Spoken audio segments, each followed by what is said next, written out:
Could you stop talking, please? We're live. It's always so delayed. Why is Harley not? Ah, hello.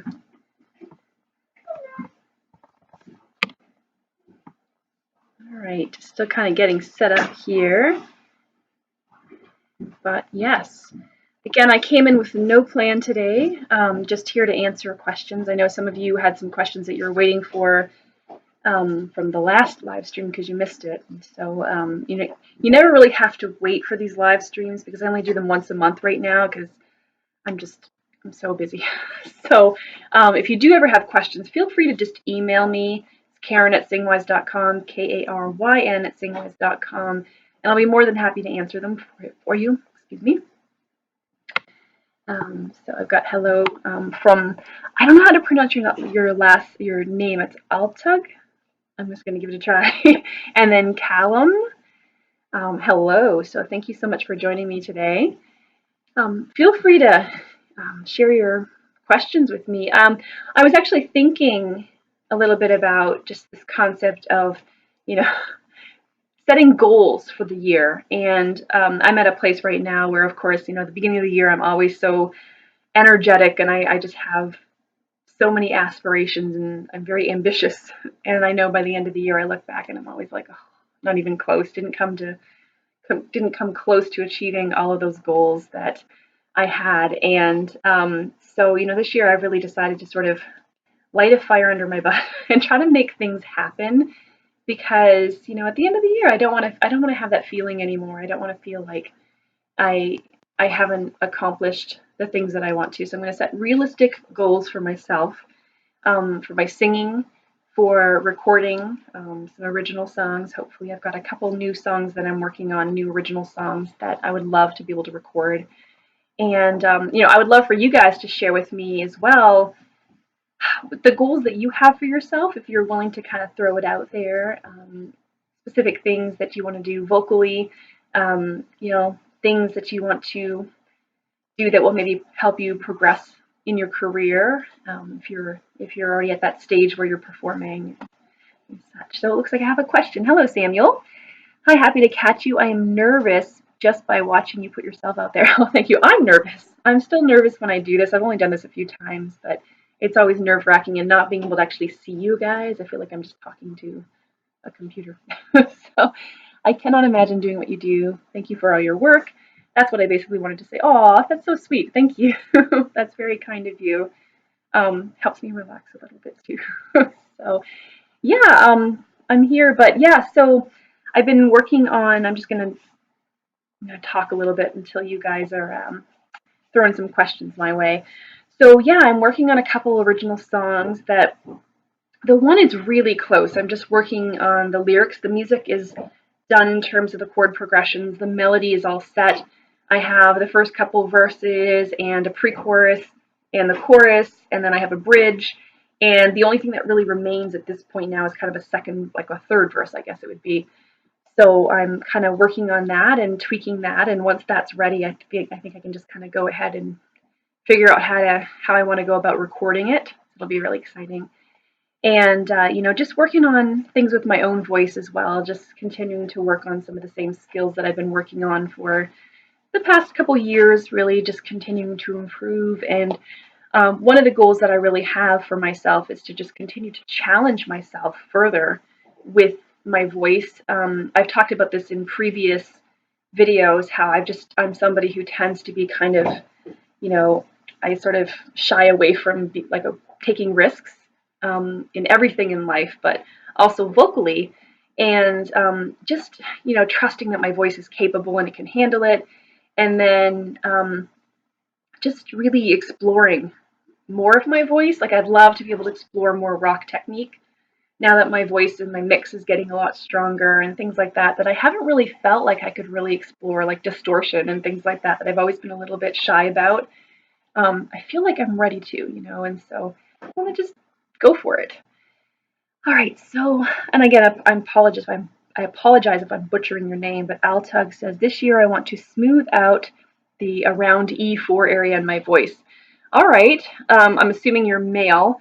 Yeah, that's a great spot to try to smooth out because it's such an important spot in our range to be able, especially the male range, to be able to work out. Yeah.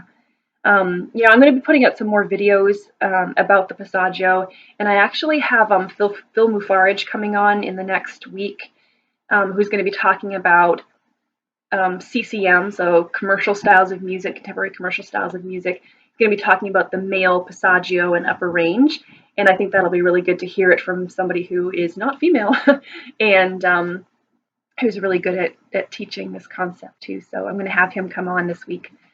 Let's see, if you need some questions, I got some. All right, bring them on. How do you choose people to cooperate with? Mean the videos that you do with other coaches? Oh, okay, that's a great question. Thank you. An easy question. So with Michelle Breet, she was one of the first. We've known each other for a few years. Through my website initially, and then through my SingWise Facebook page. And we just got to know each other a little bit. And it was funny because when I first met her, became aware of who she is, I think I really underestimated how incredibly successful she actually is in opera. And but we got to know each other a little bit. So that's how I ended up asking Michelle, because then I started listening to and researching her and realizing, oh my goodness, this woman has a fantastic voice, and this woman is sung with Renee Fleming and Placido Domingo and Cecilia Bartoli, and I'm like, oh my goodness, this is like, she would just be a wealth of information and experience too. So, and she's a professor at 2 universities. So that's how I came to have her on the show. And then, Daniel Formica, same thing. I've been friends with him for a few years. We met through a mutual student of voice, and that student of voice put me in touch with him, and that's how I came to know Daniel. So it's probably been about 4 years or something. And Daniel does a lot of like rock and funk and different styles, and he also was studying opera. So I thought, oh, he'd be a great resource for talking about, what it takes to be a professional singer, because he's been touring for so long and singing professionally, making a full-time, career out of this. And, and because he does do a lot of rec technique, I thought, oh, and he's got a little program out too. It's 5 days to rock vocal mastery. I don't know how many days it is, but it's a rock vocal mastery program that he has out there. So I thought, oh, he'd be a great resource. And Dan Mitten, whom I recently had, he's someone, we have some similar circles on Facebook, really, with professional singing teachers. And it's hard to find bass singers. And so I thought he'd be a great resource. He's somebody who's getting his doctorate, and he's doing doctorate work right now. And so I thought he'd be a great resource. And Ken Bozeman is kind of a funny story, because I have a friend who is the chapter president of the National Association of Teachers of Singing in California.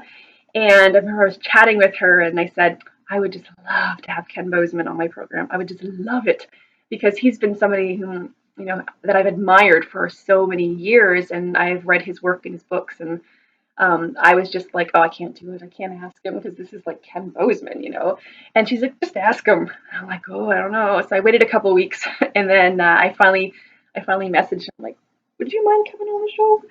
And he's like, sure. I'm like, wow, this is so amazing. So I've just been, I think, in general, sort of blessed, because I've been making, over the last couple of years, a lot of great contacts and doing a lot of networking with other teachers. So that's been really, really great for, just finding the right people. And so I've been working on that series on, I'm sorry, I'm just like, my brain doesn't focus well.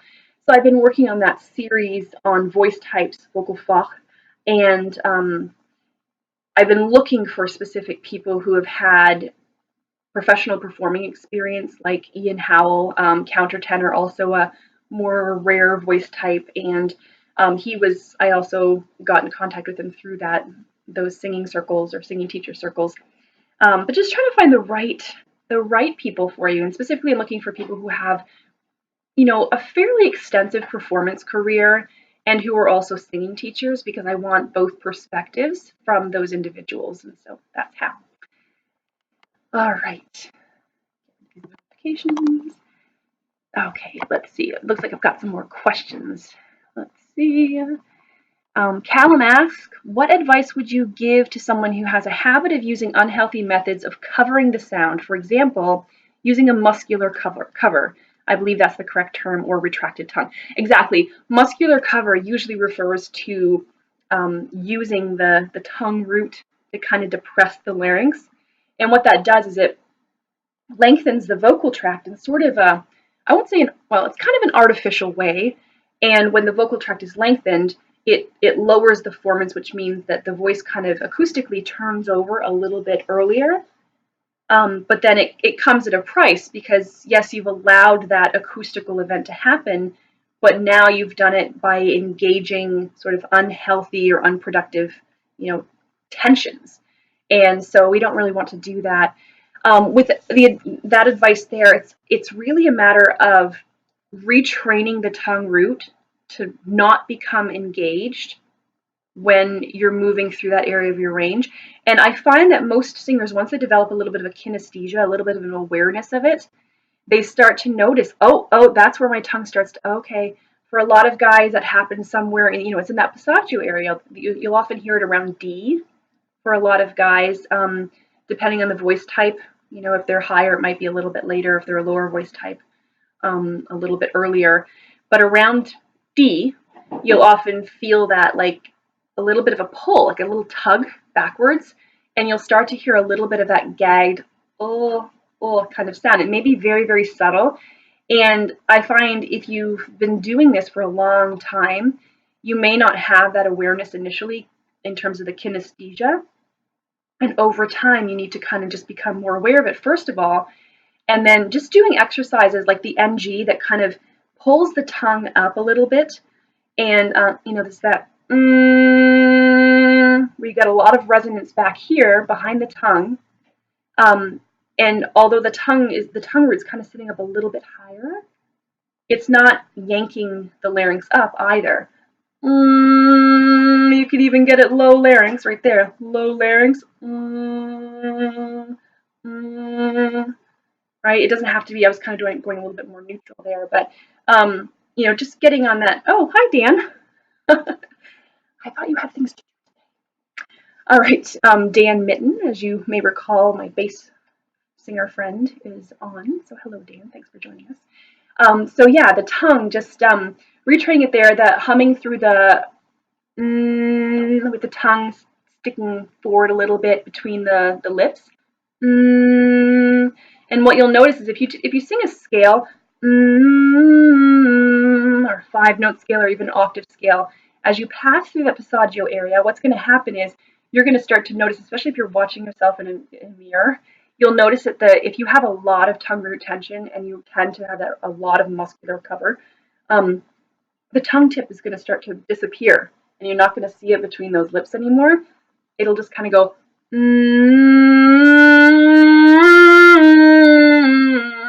you'll see it kind of pulling back.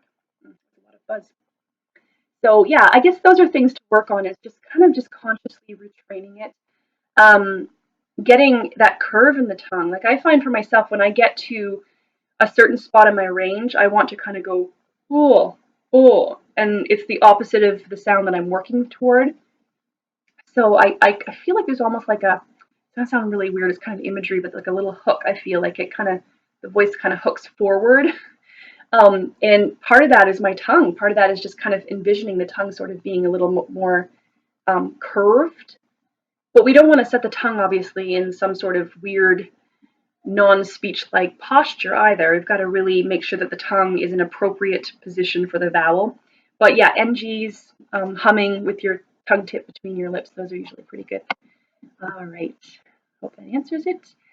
Altug, can all baritones sing the A2 with ease, or is it achieved with practice?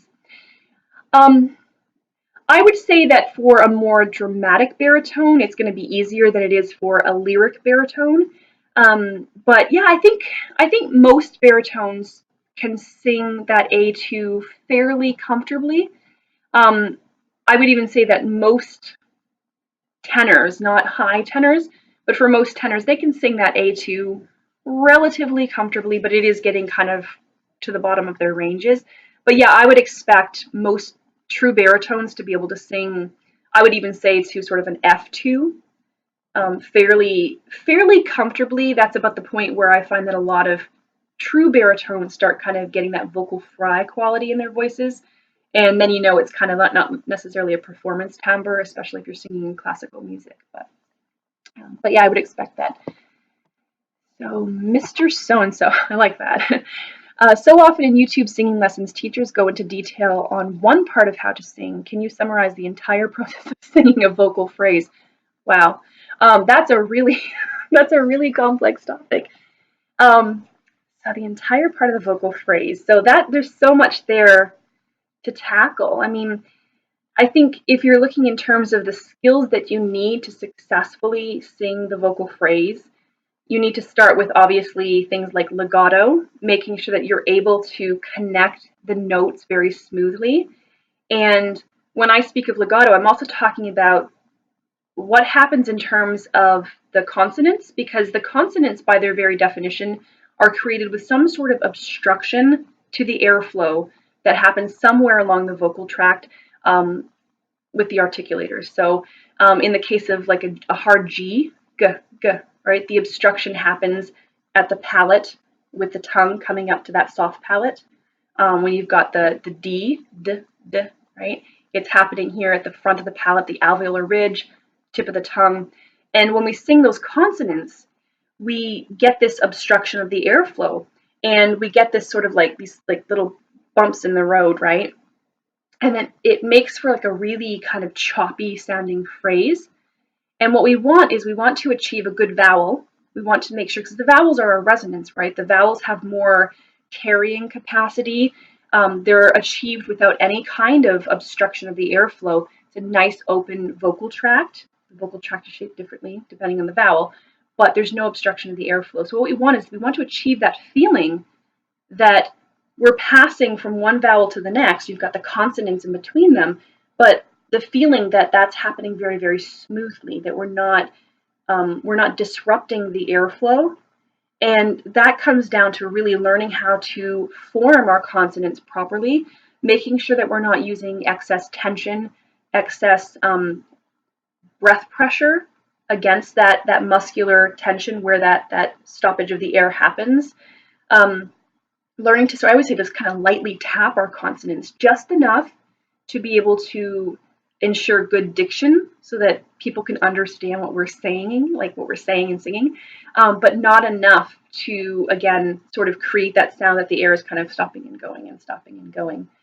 And then in terms of the phrasing itself, when you're talking about getting past the technical aspects of it, you're really talking about the more artistic aspects now, kind of stage 2, phase 2, and that's when you really start looking at, I like to go back to things like just sort of natural speech patterns and how, if I were speaking this line, this vocal phrase, how would I speak it based on the emotion that that song is eliciting in me?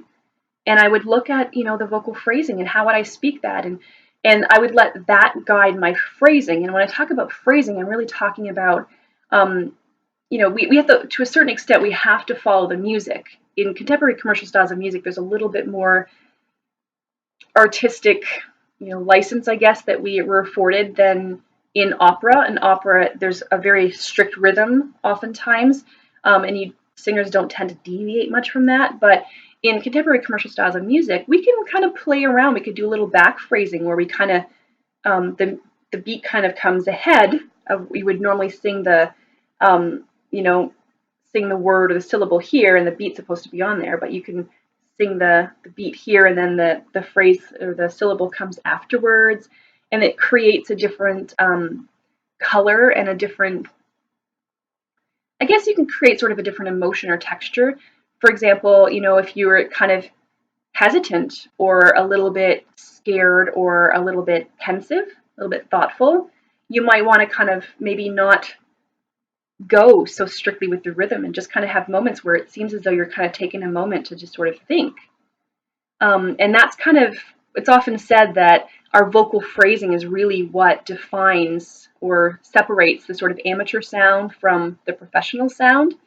And I think that's where you need to get to. So once you get legato and vowel resonance down and diction and rhythm and such, then you can start to kind of toy around with your vocal phrasing and really make it your own and take your singing sort of to the next level artistically. I hope that answers. If not, let me know further on down here, and I'll see if there are specific things that I missed. The details of how to do each part, I'm sure I can find in your videos. Oh, okay, I know what you're saying. That it's just, yeah, it's hard because you don't want to tackle everything. I am trying to work on part 2 of vocal phrasing, which is, in part 1 I talked about how to match your vocal phrasing to that of the original singer, the recording artist, and how to get it so it's exactly the same. And there I talked about sort of thinking of the vocal phrase and the music as sort of being like a little equation where we have to make sure that all the numbers add up at the end of it, and learning to really listen to and count out the actual beats, and learning to count basically to sort of match that. But when you're trying to make it your own, which is sort of part 2 that I haven't recorded yet, making sure that you're still staying somewhat within the rhythmic framework of the composition, because you never want to completely stray from that.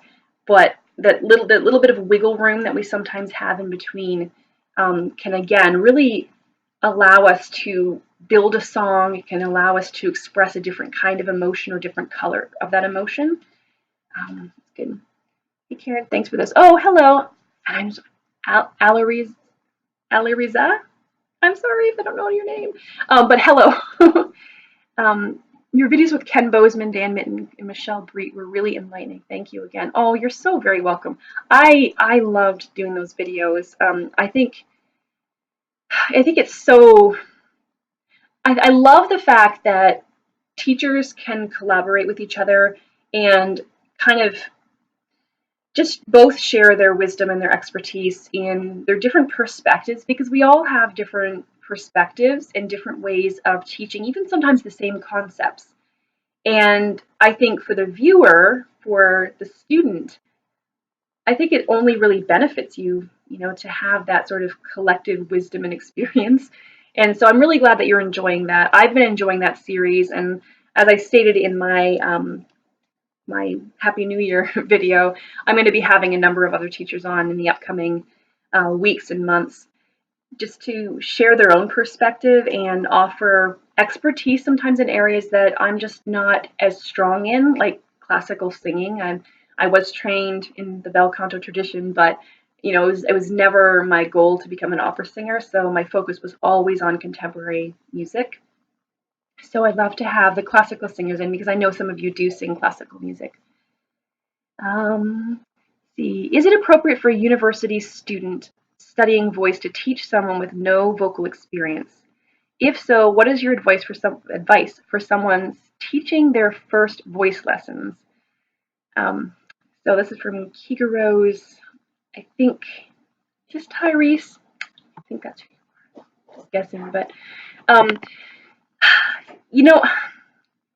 a lot of singing teachers got their start that way, not because they were teaching necessarily formal lessons, but because they just had friends who knew that they could sing, and they just kind of started offering some advice. And I won't say that it can be harmless, but sometimes it just offering tips and advice can be beneficial to the other person. But just getting started that way is hard. So as probably most of you know, I don't have a degree in vocal pedagogy. I learned this on my own, and I started off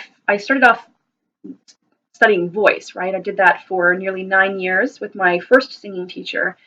And when I first started teaching, I approach every student as my teacher had approached teaching me. Teaching every student is that. And what I found was that I didn't have enough understanding and enough tools in my tool belt to be able to help all those students.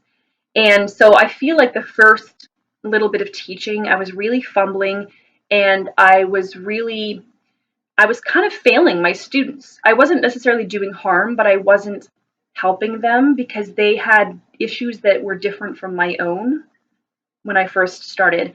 And so at that point, I decided, well, am I completely unqualified for this? And I felt like it was something that I was meant to do, and I was really passionate about it. And I just started digging into every piece of vocal literature I could get my hands on and really learning about the voice, reading a lot of vocal pedagogy books and how to help students with different situations. And, things like the James McKinney book, the Diagnosis and Correction of Vocal Faults. There's a little CD in there that you can listen to different samples of such vocal faults where, this retracted tongue, whatever it might be, excuse me. And, just being able to listen for that and develop my ear and having those tools. And honestly, the first, little bit was a lot of trial and error, sometimes error, definitely. And trying to figure that out. So what you'll probably find is if you're really keen on doing this and teaching somebody, have really dig into the student's individual experience, I guess, and just really you have to have a degree of an understanding of, I guess, diagnosis, right? You have to be able to diagnose what's going on a functional level. And until you can do that, I don't think it's a good idea. But if you have that ear just kind of naturally, intuitively, and you can hear what's going on, oh, the tongue is retracted, oh, she's pushing too much breath, and you can see what's going on visually as well, and you can put those together, then you can start researching how to go about helping that individual student. And in that case, I think, you might be okay. At the same time, a lot of people would really disagree with me, especially teachers who have pedagogy degrees. They really feel as though you need that formal training, you need that supervision. There are programs out there that do give you internships and have you working with, and you don't have to have a degree for this, but working with teaching masters and working with professors of pedagogy and teaching you, and observing you, training other students. And so that might be another approach too, is maybe in the summertime, take one of those programs and just go with it and really build up your skills. But yeah, we can talk about this more privately if you'd like. Somebody says hello to Dan Mitten. The music of Charles. Oh, hi, Charles. Nice to see you. Hi, my darling. Eating breakfast and listening to your knowledge. Oh, wonder what you're eating for breakfast. Something gluten-free, I know that.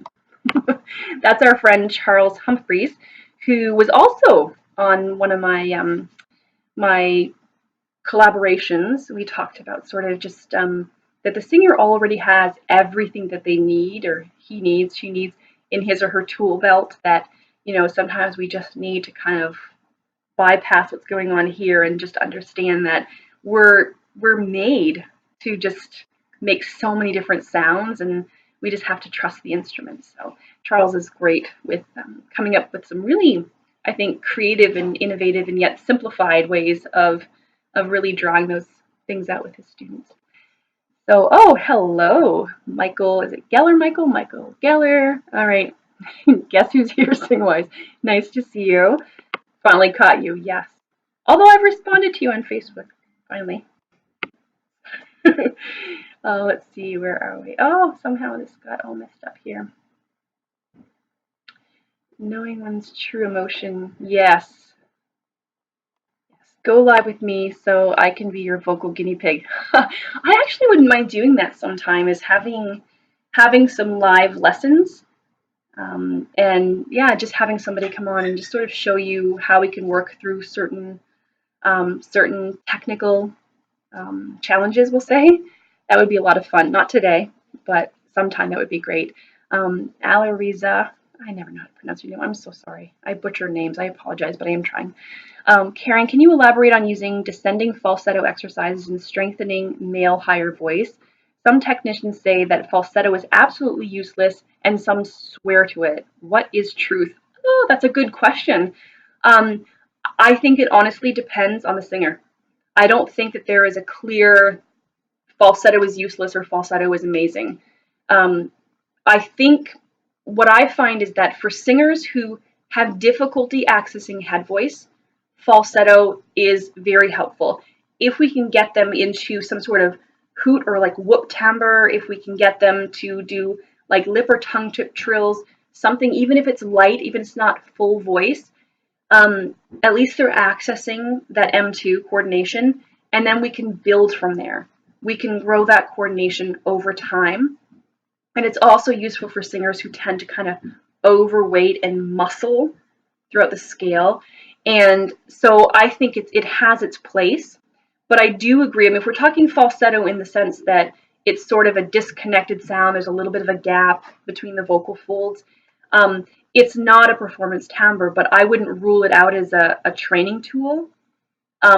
Yeah, so I feel like it depends on the student, but I use falsetto in situations where students can't access their M2 otherwise, because again, we can that's a starting point. We can grow from that. We can grow that, and yeah. So I don't think that there is an absolute truth when it comes to falsetto, but yeah, just I think over time, if we start with the falsetto and we use that to kind of carry down some of the lightness through the passaggio, where we otherwise might be kind of digging in and pushing too much with too much weight, then that might actually help us to kind of find a better balance in terms of the weight and the muscle tensions through the passaggio. So it may be useful there.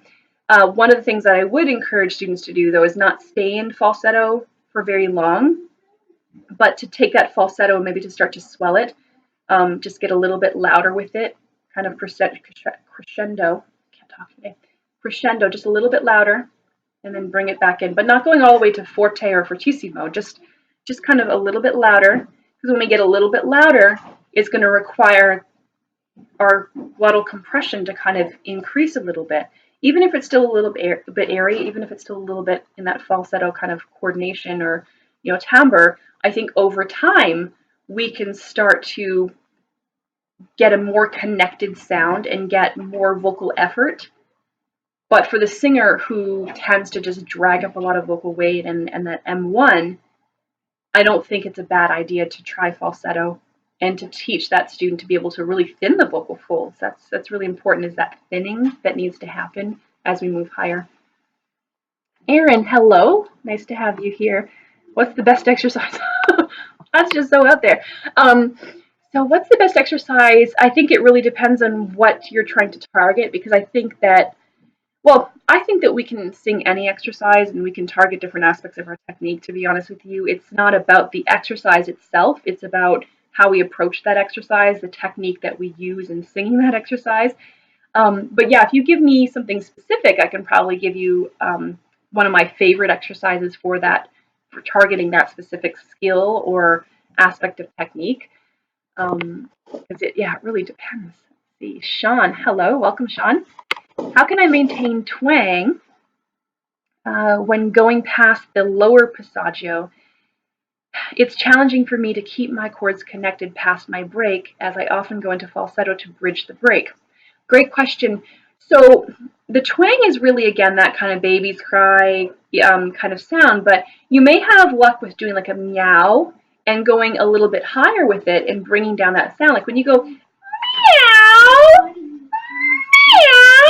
there's that the vocal folds are coming together and you get that little bit of compression. Like if you try that now, see if you feel that. Right? Meow. Right? So now we've got an E, so we've got the nasal consonant, the hum. Then we've got that E, and they tend to be brighter sounds, and we tend to feel them a little bit more here, right? And then you've got that cat sound that you're aiming for, which is just twangy, right? And then you've got the ow kind of sound. So I love the meow. It sounds really, really silly, but it can be really effective. So what you're doing here is you're actually doing a descending pattern. And descending patterns are great because what they do is they prevent you from being able to drag up vocal weight, right? So now you're bringing down a little bit of the lightness and bringing that into that middle part of your range where you're finding a little bit more of a balance. So I would recommend that. You know, doing those, yeah, like the like moaning, getting used to kind of bringing that that cry, that sob into the sound, and then you just kind of bring that into the higher range a little bit, and you know, yeah, kind of. I would do a lot of sirens, that sort of thing. I would do them in descending patterns initially, and if you could achieve a little bit of a hmm, hmm. It doesn't have to be a really heavy like M1 coordination. Hmm, hmm. Puppy dog whimper. I naturally go higher into M2 on that. That's basically teaching your instrument to get the right kind of compression in the sound. And then you can convert that, you can use it as a pilot into your vowels. And again, I would stick with descending patterns initially until you start to develop that coordination. Raphael, cool, finally caught you live. Hello, welcome. Nice to see you here. Zlatki, I hope I got that right. Hello, I started singing 2 months ago and my range is E2 to B5. That's a pretty good range. That's nothing bad there. And I've learned mixed voice, but my voice gets too thin on B4 and further. Weird, because my voice isn't light by nature. Well, I'm assuming you're male. And B4, if it starts to get light, excuse me, at B4, I think that's kind of, I'll say to be expected a little bit. What should I do? So I'm having like this post-nasal drip thing going here. So it's like sitting on my vocal folds. It's very pleasant, sorry. Yeah, so what should you do? Again, I think if you take the advice from the last response I gave, just, you know, the meowing and that sort of thing, that's going to give you that really twangy compression and that where it's It's like a Wicked Witch kind of sound. It's like but you can hear like it's compressed, right? Not squeezed. It's not pressed, it's compressed, in the sense that the vocal folds are just kind of staying together and closing the glottis. That's what I mean by compressed. I don't mean squeezed. So something like that would actually be useful. Just again doing, you know, ascending and descending sirens in that case would be helpful. How does one find out their Passagio? So, okay, so I use the more classical Richard Miller definition of Passagio, and I believe that, you know, we have a lower Passagio and an upper Passagio, males primo and secondo, and females lower and upper. Excuse me. But because we all have been singing for however long we've been singing, we tend to develop habits, and oftentimes those habits sort of mask the true Passagio, or the true Passaggi locations. And so we have to really start listening to, I'll say timbral shifts, but at the same time that could actually be an acoustical shift that takes place and not a laryngeal event. If that makes sense. So Passagio to me is not the acoustical shift. That's something a little bit separate, but it's more of a physiological laryngeal event that takes place where there's an actual change in within the larynx, within the vocal folds themselves in terms of how they're vibrating. They have different, you know, vibratory patterns. So when I look at the Passagio, I listened, or when I'm listening for the Passagio in a new student, I listen to where the voice just seems to either get lighter, not necessarily completely disconnected, and not necessarily like a falsetto, not like a flip, right? Or into like even a light head voice. But for the lower Passagio, I listen to where the voice starts to sound a little bit different, and I'm my own ears are kind of fine-tuned when it comes to this, so I'm familiar with it and I'm used to listening for it. And I either listen for that, or I listen for when the voice starts to get louder, a little bit shoutier.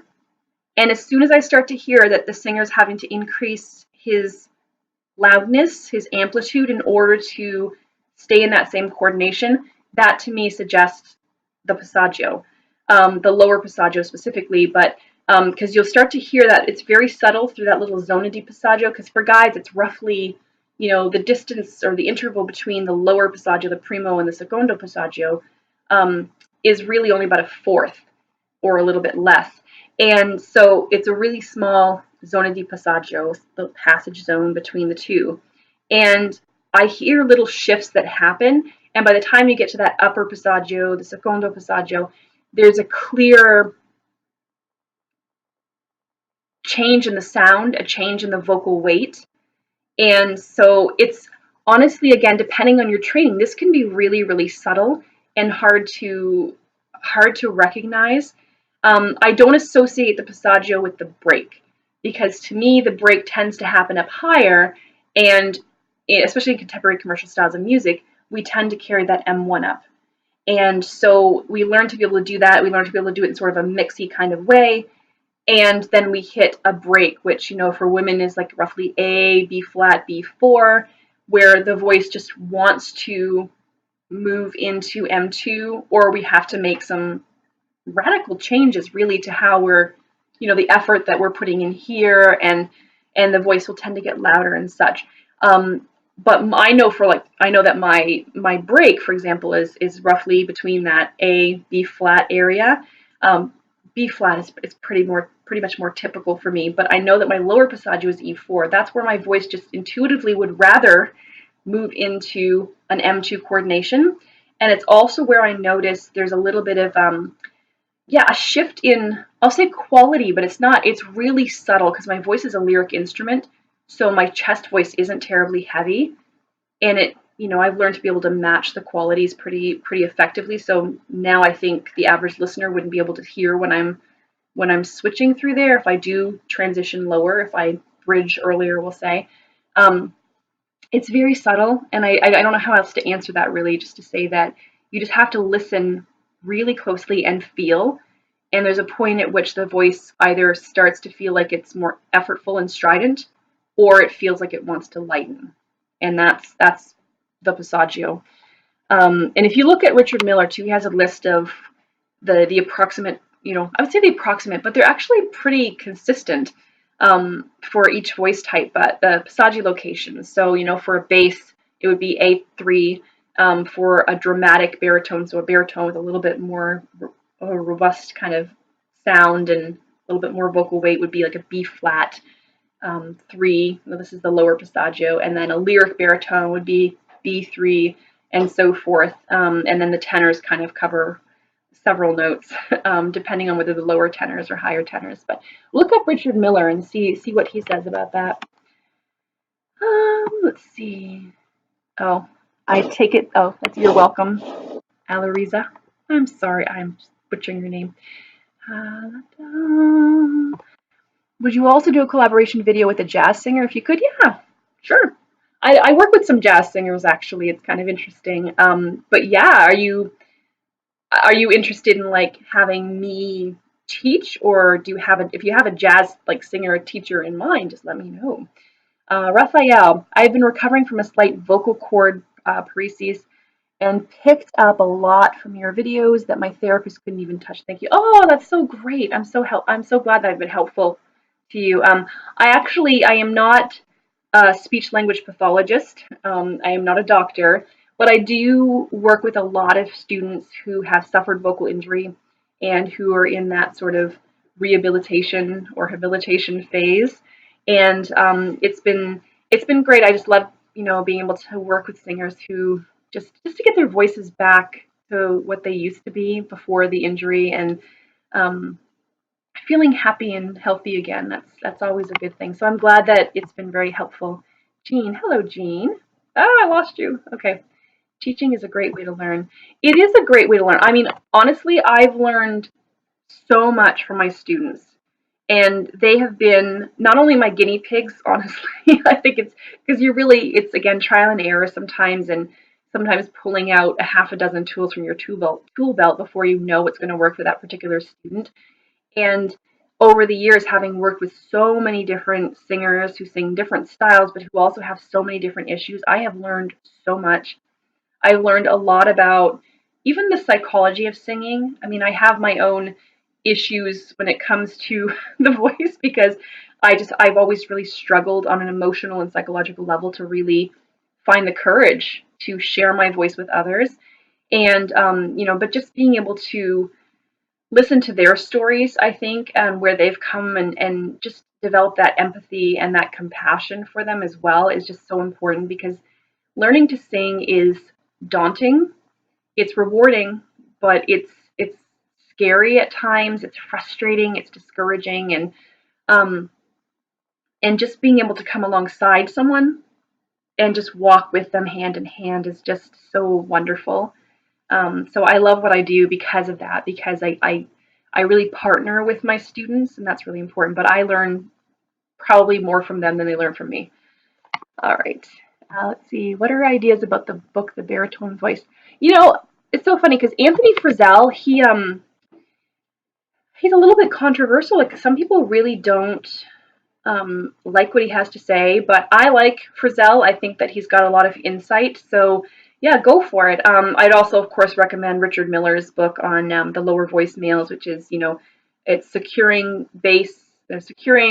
baritone, and bass voices.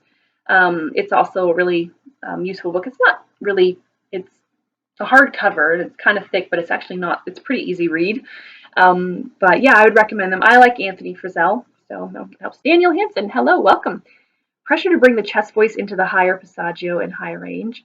I am not sure. You've got a question mark there, so I'm not sure if you're asking, but I will say this about the pressure to bring chest voice into the higher passaggio and higher range. I think that's really a CCM issue, contemporary commercial styles of music, because we're constantly being told that we have to sing in M1 and only M1, and that we need to extend that chest voice range and extend it, because I think stylistically we're being asked to sort of push the envelope all the time.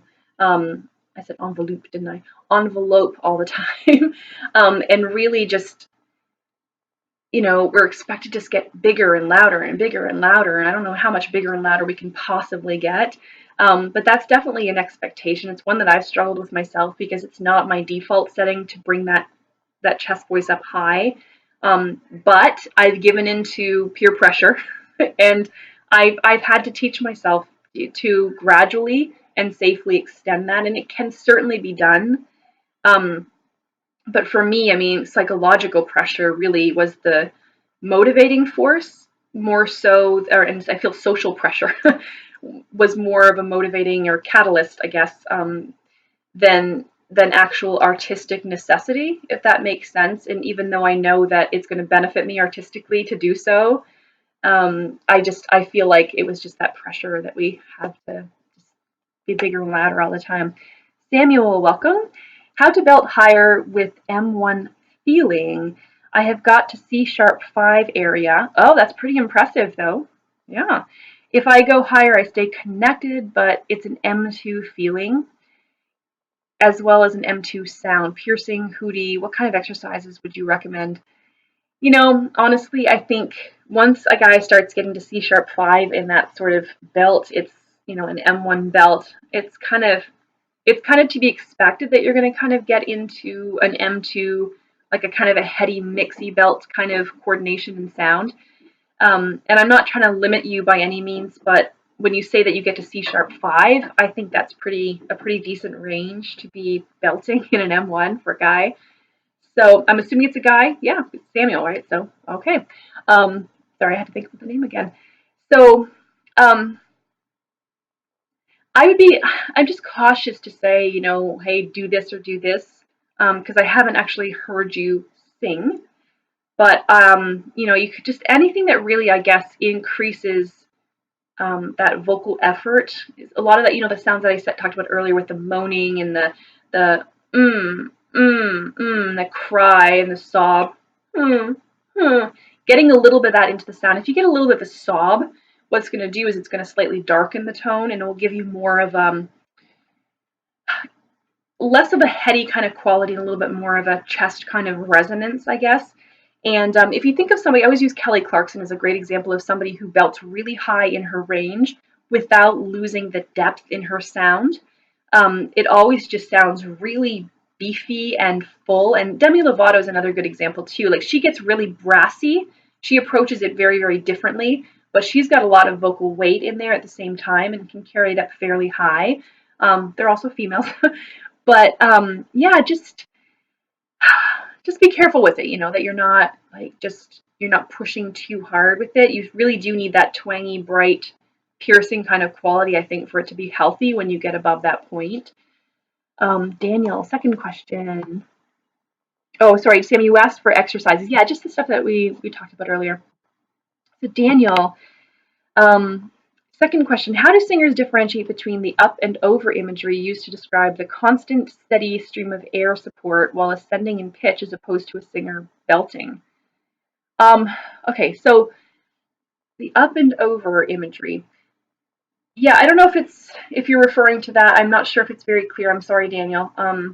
The up and over imagery. I don't know if you're referring, because I know I know if some people have talked about sort of that feeling of it kind of just going sort of along the hard palate. And I don't know if that's what you're talking about, what you're describing. Steady stream of air support, just or even that feeling of it's kind of circulating. I've heard too when ascending in pitch as opposed to a singer belting. Well, I'll say this about belting is that with belting, it's really a high vocal effort, like a long closed quotient. So the vocal folds are making contact with each other for a longer period of time during each vibration of the vocal folds, each cycle. And it's also low airflow because of that. So you're not actually using a ton of air to belt. You're using a lot of vocal effort here, keeping the vocal folds closed for longer during each during each oscillation, and building up a lot of subglottal pressure beneath it. And that's where that sound comes. It comes from a combination of that compression and that subglottal pressure. But you're actually not using a lot of air. But I think what you're describing, that up and over, is that feeling of sort of flow phonation, where the air is just kind of moving. You're sort of floating on the breath. And I don't know if that's what you're talking about, Pam. But Christopher David Mitchell, hello. Such an amazing coach. Oh, thank you. So for those of you who don't know, Chris, he's actually a teacher over just outside of London. And I interviewed him last week, and I'm going to be putting up a video with him tomorrow. So we talk about contemporary commercial styles of music and just sort of exploring different sounds with our voices and how to achieve different qualities. So for those of you who've been waiting for more CCM kind of techniques instead of classical, this is kind of where I'm leaning toward now that I've covered some of the different voice types. So, stay tuned for that. That should be up tomorrow. And let's see, thanks for optimal answers. Oh, you're very welcome. Oh, singing. I love this name. Singy Mixed Singer Pants. Love it. In church, wish I could participate. Oh, why are you texting me or why are you messaging in church? Pay attention to the message. All right. Pablo, hello. You were very generous. Oh, thank you. Is the first time I tried to sing with classical style. I sing my tessitura. I do not notice tension in vocal cords, but they suffer in 15 minutes. What could I do wrong? So it may not necessarily be anything wrong, and I can't know again without hearing and watching you sing. But it's a possibility that you're just using a lot of vocal effort and your instruments just hasn't built up that stamina yet. And early on when you're starting to sing, it's actually a good idea just to kind of limit your vocal workouts to, much shorter sessions. So I don't know if that's the case. And if you are using too much vocal effort and that's actually causing your voice to fatigue prematurely. So yeah, I don't know. If you're doing things like, covering too early or using a muscular cover, then your voice is going to fatigue prematurely because you're engaging too much sort of unproductive muscle tension. So, really watch out for that. If you're learning to sing classical music, I would strongly advise you to seek out a good singing teacher, because that's one of those skills that I think you really need guidance in, and one of those styles that you need guidance in, because especially with classical music, because it is such a high intensity kind of form of singing that you need to make sure that you're doing it correctly. But also, classical music has a certain performance timbre that's considered professionally viable, and you want to make sure that you have somebody who is experienced in this and teaching this and expert in it, so that he or she can guide you toward making the sounds that could potentially get you jobs down the road, and also teach you language and diction, like foreign language diction, all of that good stuff that you need to learn if you decide that you want to pursue classical singing. Tyrese, what a good way to teach someone to sing on the breath from pressed singing. Are you saying like sort of pressed phonation, Tyrese? Someone to sing on the breath. You know, just doing things like straw phonation, which I have a video out on. Yeah, just learning to. I actually watched a video today of Renee Fleming giving a masterclass to a mezzo. You might be able to find it on there, and she uses a straw to help that mezzo, who was very skilled, to be able to connect more with her breath. And she had her just kind of leaning forward initially, and just she had her leaning forward and breathing, kind of feeling that breath coming into the back. So when you lean forward a little bit, it kind of prevents you from sort of pushing the breath out this way, and just really feeling that expansion in the back as she inhaled. And then she had her breathing in through a straw, and that really, what it did was it helped her to find that sort of fuller, lower breath instead of that higher breath. And then using that in the exhale, as we, well, exhale initially and then also add phonation to it, can really teach that balance, because it creates that consistency of pressure between, you know, what's happening below the vocal folds and above the vocal folds. There's more of an evenness of pressures, and that can really kind of help the vocal folds find that optimal posturing, I guess you can say, and optimal breath flow. I can't talk today. I need more water. Zlatki, thanks for your answer. You said that you like rock alternative. Are you familiar with Brendan Urie? Yes, I am. If you are, any thoughts on his technique, how he makes high notes sound? You know, honestly, so rock singers tend to typically use a lot of really really brassy sounds when they're singing in those really high ranges. And you know, they probably use like sort of a hyperglottal compression in some ways, where you're really just using a lot of vocal effort, but you're not pushing with the breath, so that you're not putting too much pressure against the vocal folds, too much subglottal pressure, and so you learn to kind of be able to back off a bit with the breath pressure. There are different techniques for that, and I wouldn't say that I'm an expert in that, but yes, I do love rock. So yeah, the beltier sounds like, I listened to somebody like Chris Daughtry. He's somebody, I always talk myself dry. So he's somebody whose voice I love, love, love, love. And I wouldn't say he's obviously hard rock or anything, but he actually acoustically closes off his voice a little bit when he sings some of his higher notes. And that's something that I think I've talked about a little bit with the formants and harmonics, the vocal acoustics type videos that I've been putting out, where we just allow that voice to sort of turn over at a given point and move into really kind of a higher formant tuning, so more of a head voice kind of tuning, even though it's still kind of an M1 coordination. And if you listen really closely, and if you learn to develop an ear for that, you'll hear that some of these singers actually do that. And that's how they can create this sort of belty sound. Like if you listen to a Pavarotti, who technically didn't belt, because belting is just sort of an M1 dominant coordination. It's in a chest mix, right? And it's open voice, right? And that's kind of a big no-no in classical music. But if you listen to him, you know, he can belt. Somebody actually sent me I think a link to a video with him the other day. It's like, yeah, he's kind of belting here, and yeah, he can sing like that. He's got a strong enough instrument, but it's just not something that he wants to be doing all the time. So yeah, I think you just have to explore different ways of using the instrument, and every rock singer, when they're singing up high, just has a different sound. If you get those kind of hair metal rock singers who have that really brassy, almost whiny kind of high belt sound, and then you've got the ones that have that, like the Daughtry, that has those high notes with that are fuller and rounder. So I guess it depends on your aesthetic.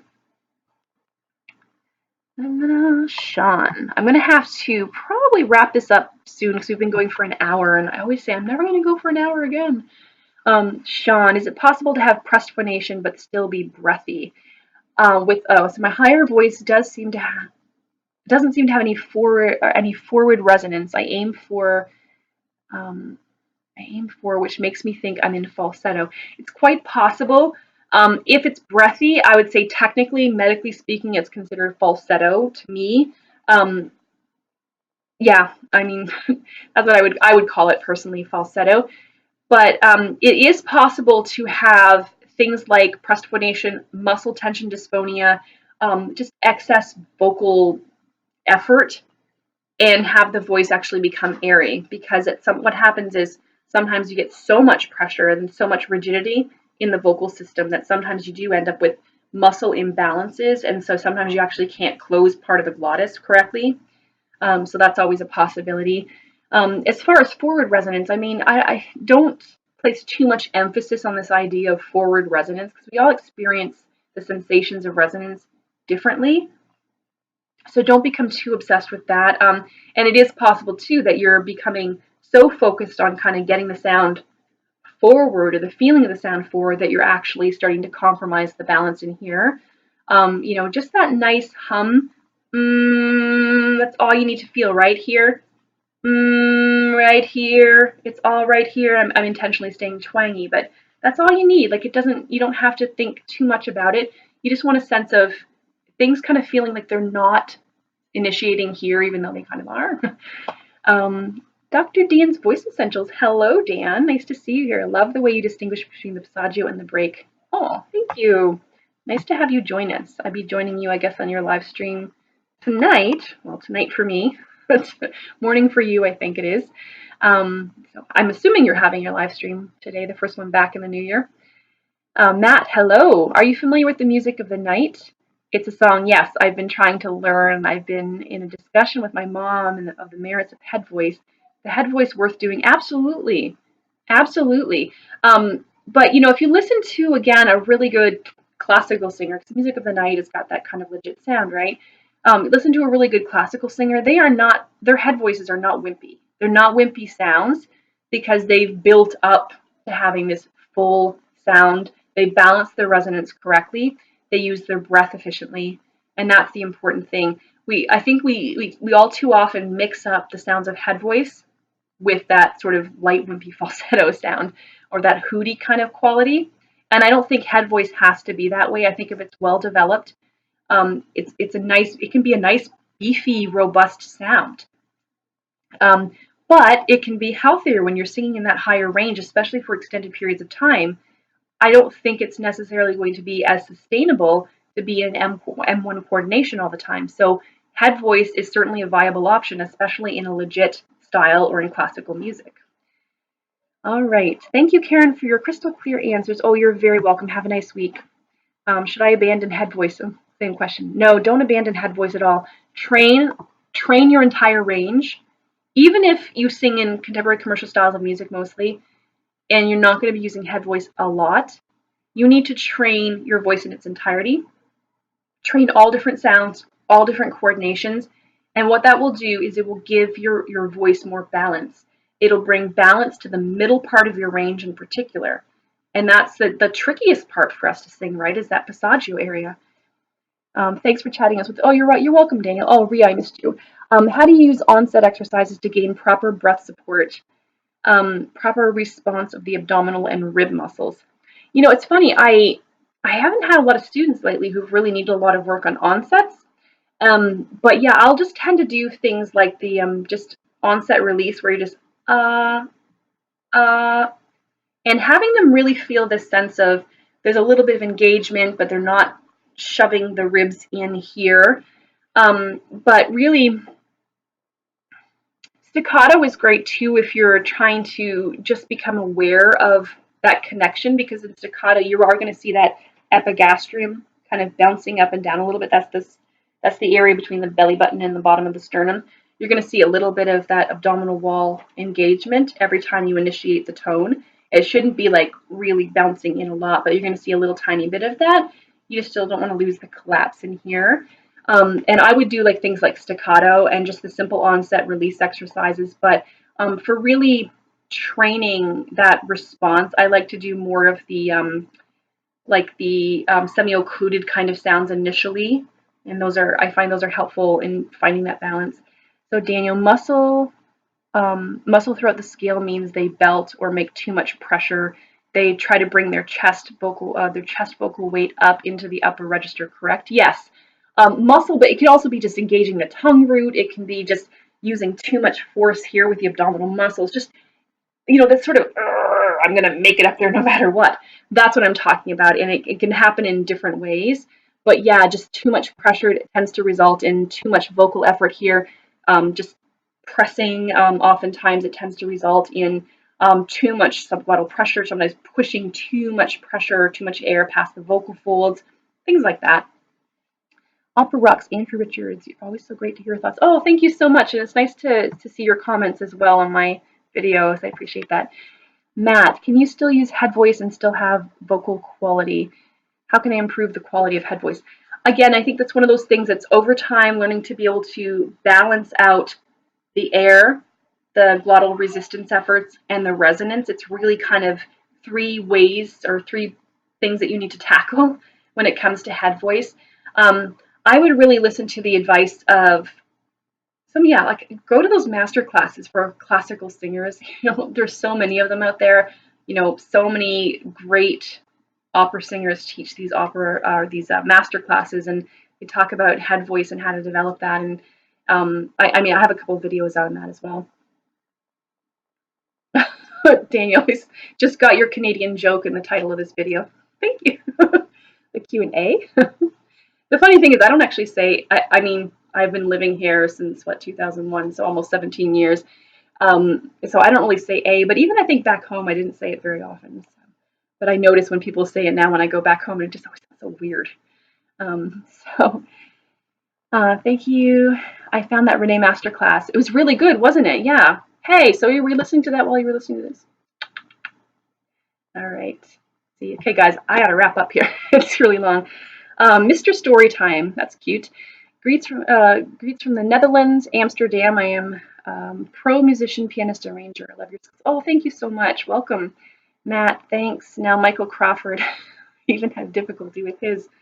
Well, honestly, a lot of people have difficulty with head voice. It is not an easy skill. It's not an easy skill to master by any means because, well, for a lot of reasons, we don't use that in our day-to-day voice use typically, right? We don't speak in head voice, and so it requires a lot more training, requires a lot more balance. You're dealing with completely different resonance factors, and it's just a whole different way of using your instrument, and you just have to approach it, I think, mindfully, making sure that you are really achieving balance over time and being very gradual about it, and not being in a rush to sing those high C's, just starting it slowly, one semitone at a time, and just approaching it very wisely, balancing that out, and understanding that it will grow and develop and improve over time. Let's see, like you as a person and musician, hopefully you read my comments. I think I just did, right? I hope I didn't miss any other comments. Seriously want to invite you for a masterclass. Oh, that's very sweet of you.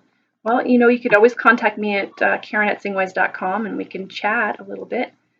Oh, goodness.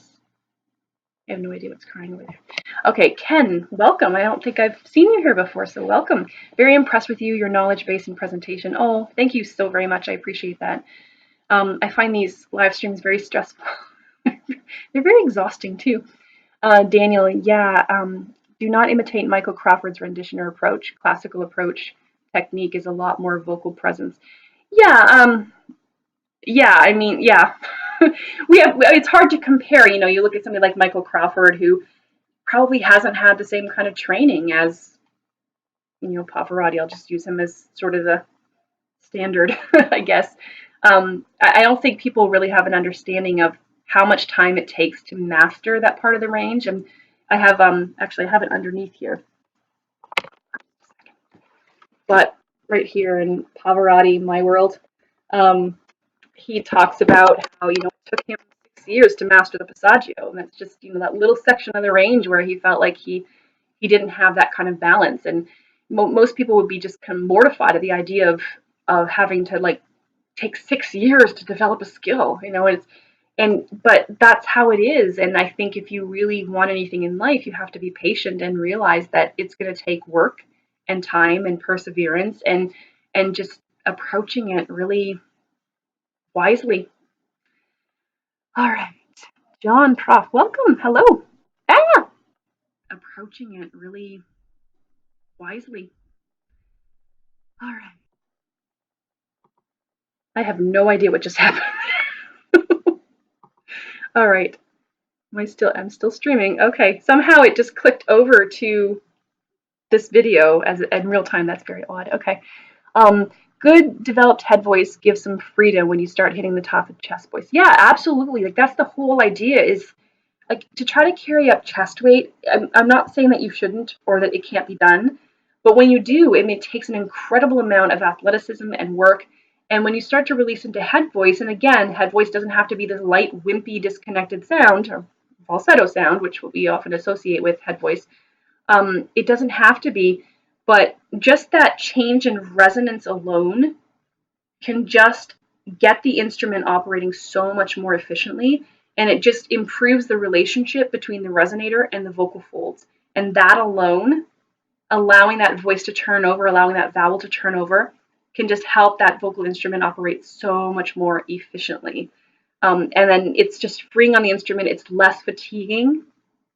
Yeah, it's well worth developing for sure. I need to personally work on my head voice more because it's that, you know, belting and mixing has been such a huge focus of mine over the last few years that I feel like I've neglected my head voice a little bit. So I've been late working on it again recently. Let's see. Matt. Okay, I think we're gonna end here. I think we're almost at the end. Ooh, goodness. What kind of quality can you get when you sing a light head voice? The song music of the night is oftentimes very tender. Yeah, it's what did I hear the other day? There was somebody who had this most beautiful light head voice. It was a guy.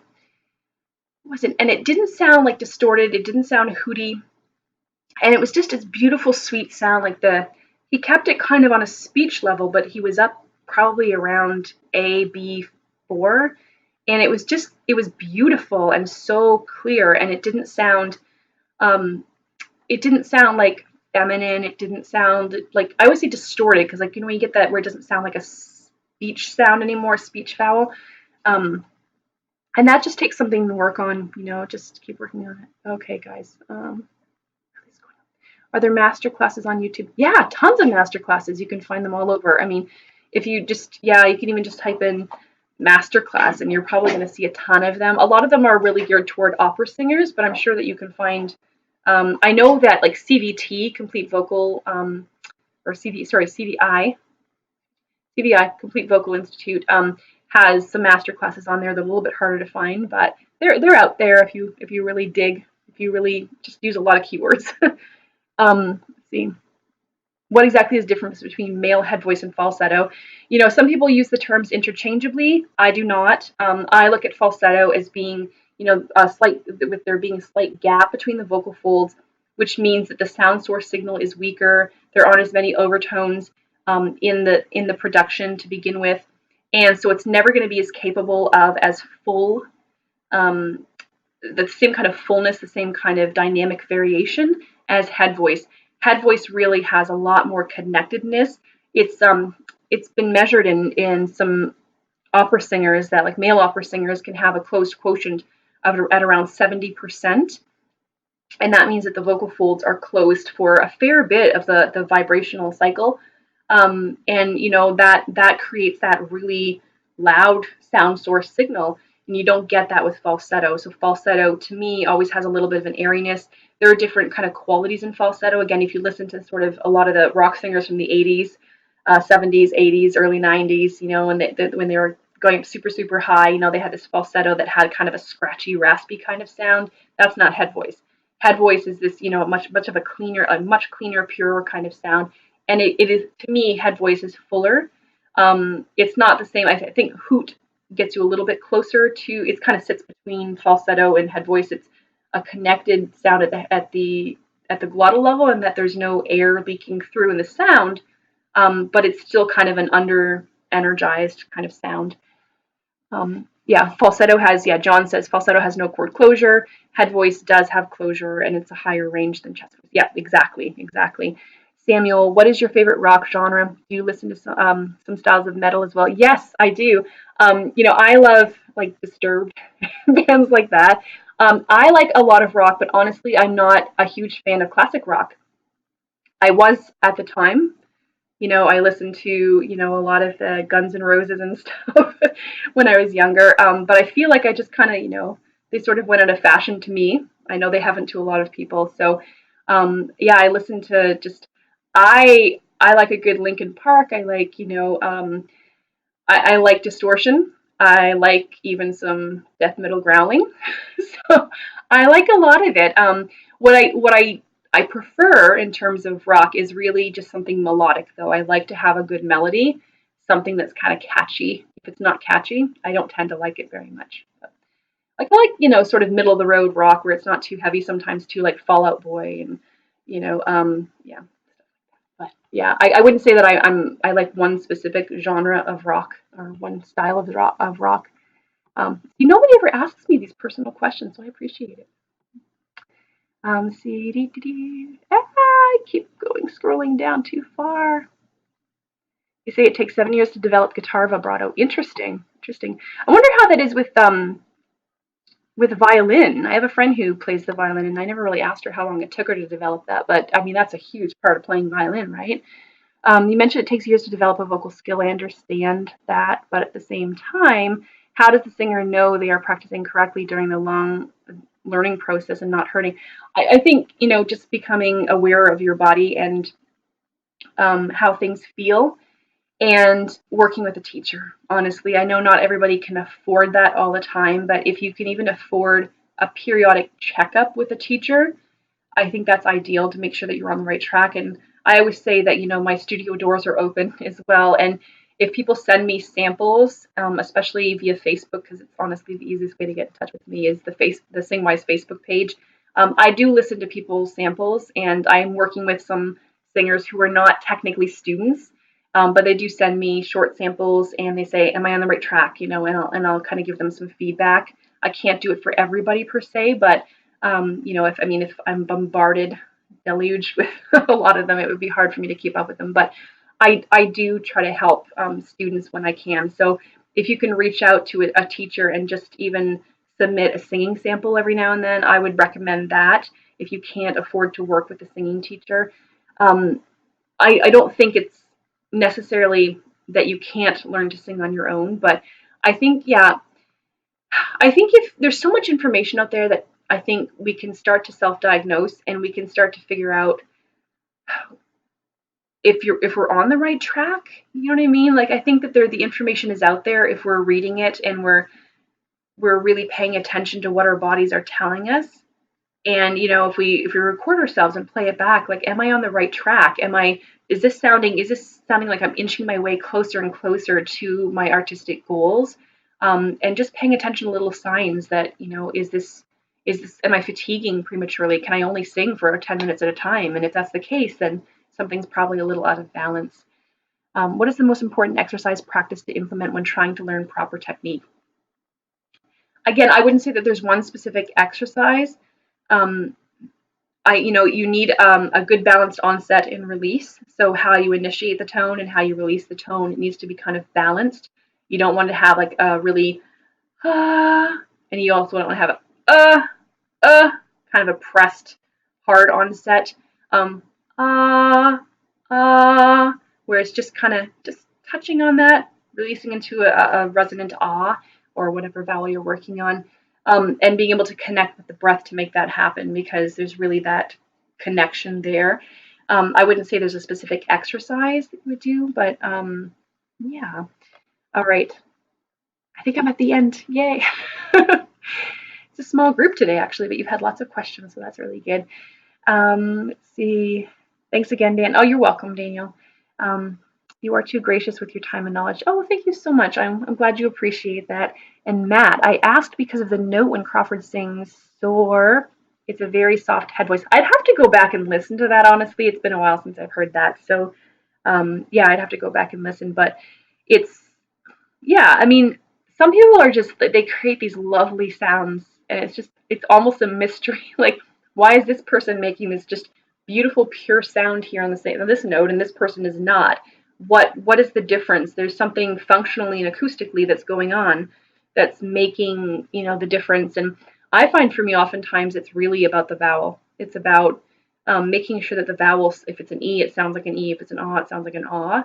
I think that's a huge thing, and just finding that right balance with the breath and the glottal, resistance efforts. Eris, one last question. I don't think you've asked a question yet, have you? Okay, yeah, sure. One quick question from you while I answer Samuel's. Thank you very much, Karen. Have a good rest of the day. I did not know you were a fellow metalhead. I am a little bit, yeah. I listen to on DirecTV. There's a little how they have those music stations in the 300 range. I listen to one called Inked whenever the kids aren't around, because sometimes the language is a little not really appropriate for my kids. So, but yeah, so my 7-year-old daughter, I was taking her to dance class yesterday. She's a competitive dancer, and I had it on a rock station that I listened to, and she's in the back seat banging her head. I'm like, that's my girl. I'm so proud. It was a very proud mama moment. So. All right. Okay, Eris, if you have a question, I'm here. If not, I'm going to wrap up. So I'll give you a sec. But it's been really great. Oh, there you go. I agree with Richard Miller that only men have falsetto, but I hear often from people who are not an expert that women also have falsetto. What do you think? Somebody asked me this question recently, too. If you're thinking in terms of the physiological production, and I always kind of refer to it as sort of the medical definition of falsetto, then yes, women have falsetto. If we're defining falsetto as a production, especially higher up in the range, but a production in which there's a gap, sort of phonatory gap, right, a gap between the vocal folds so there's air in the sound, then yes, women have falsetto. But the problem with that, and I think Richard Miller talks about this, is that when women sing in falsetto, right, it really just sounds airy. It still sounds like our real voices, whereas when men sing in falsetto, it has this sort of false quality, which is how the term, came to be, right? It has this kind of effeminate quality, generally speaking. Not always, because I know we can alter that, but I think that's the real difference there, is that for men, it generally happens up higher in the range, where we tend to hear this sort of falsetto quality. It generally sort of sounds a little bit feminine. And so when women, we already sound feminine. So when we sing higher, breathy, it just sounds breathy. All right. Ina, thank you so much for joining us. Thank you. So that's very nice. I appreciate that compliment very much.